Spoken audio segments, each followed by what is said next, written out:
മറ്റത്തൂർ ശ്രീകൃഷ്ണ ഹൈസ്കൂളിലെ വാർഷികാഘോഷം K Ramachandran MLA ഉദ്ഘാടനം ചെയ്തു. വിവിധ മേഖലകളിൽ മികവാർന്ന നേട്ടങ്ങൾ കൈവരിച്ച വിദ്യാർത്ഥികൾക്കുള്ള പുരസ്കാര വിതരണം മറ്റത്തൂർ പഞ്ചായത്ത് പ്രസിഡന്റ് അശ്വതി വിബി നിർവഹിച്ചു.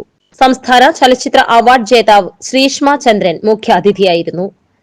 പ്രധാനാധ്യാപിക M. Manjula, PTA president KK Krishnakumar, staff secretary MD Dimple, block panchayat അംഗം സജിത രാജീവ്, പഞ്ചായത്ത് അംഗം Shiny Babu, programme committee convener Rajkumari Rajan, Federal Bank Kodali branch manager M. Divya, MPTA president Surekha Shobi, retired staff association പ്രതിനിധി VH മായ, സീനിയർ അധ്യാപിക PP അജിത, സ്റ്റാഫ് പ്രതിനിധി Asha Thomas, school chairperson MS Bhadra എന്നിവർ പ്രസംഗിച്ചു.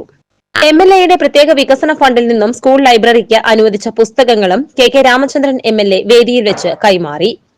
13,500 രൂപ വിലമതിക്കുന്ന പുസ്തകങ്ങളാണ് കൈമാറിയത്. ചടങ്ങിൽ വിദ്യാർത്ഥികൾ അവതരിപ്പിച്ച പ്രത്യേക കലാപരിപാടി വിപഞ്ചിക 2025 ശ്രദ്ധേയമായി.